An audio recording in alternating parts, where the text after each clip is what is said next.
முருகா, நான் எதற்காக பிறந்தேன் என்று கூட எனக்கு புரியவில்லை. என் வாழ்க்கையின் சந்தோஷத்தை நான் இழந்து போய்விட்டேன்.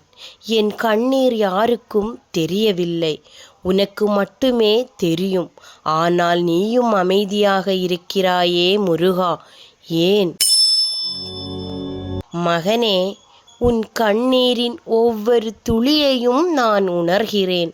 நீ வீழ்ந்து போன இடத்திலிருந்து எழும்புவதற்காகத்தான் நான் உன்னை சோதிக்கிறேன்.